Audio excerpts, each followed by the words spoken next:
As we often like to do on Jobs Friday, we present our latest bright idea, a company born out of necessity after Steve Richardson lost his job. He taught himself how to design and cut wooden jigsaw puzzles, and putting the pieces of his business together has meant finding new, ingenious, and sometimes devilish ways to keep his puzzling fans guessing.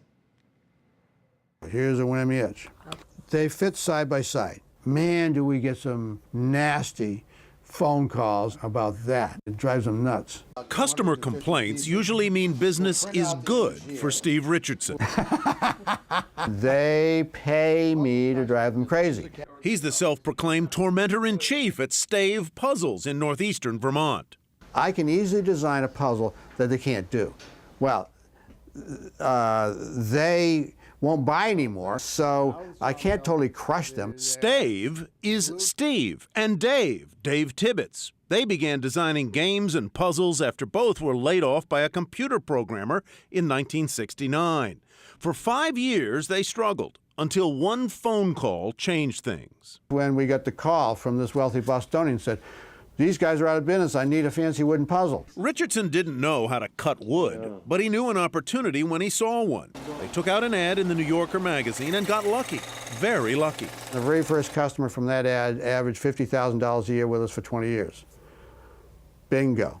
We hit the lottery. Richardson bought his partner out for all of $1 a few years later. They're still good friends, and Richardson is still keeping his customers, well, puzzled.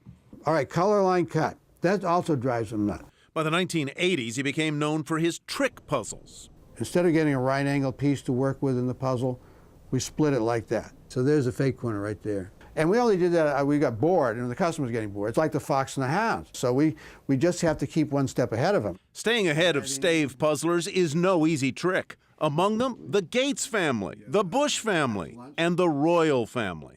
Mrs. Bush was our courier. We got a very nice note back from the Queen, who appreciated it. Designing, painting, and cutting is labor-intensive. No two puzzles are the same. It can take a year, sometimes even more, to train the master woodcutters.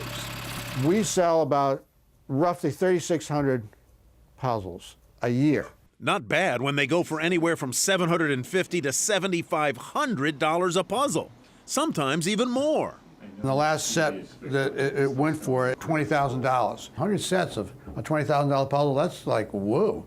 Back in the day, Richardson couldn't pay to print pictures on the box.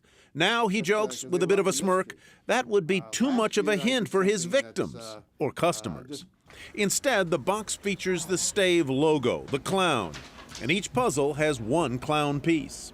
David came up with that. I thought it was brilliant. We're in the entertainment business. We are the court jesters in people's lives. But sometimes that clown has been a wild card, a joker, bending the minds of puzzlers everywhere.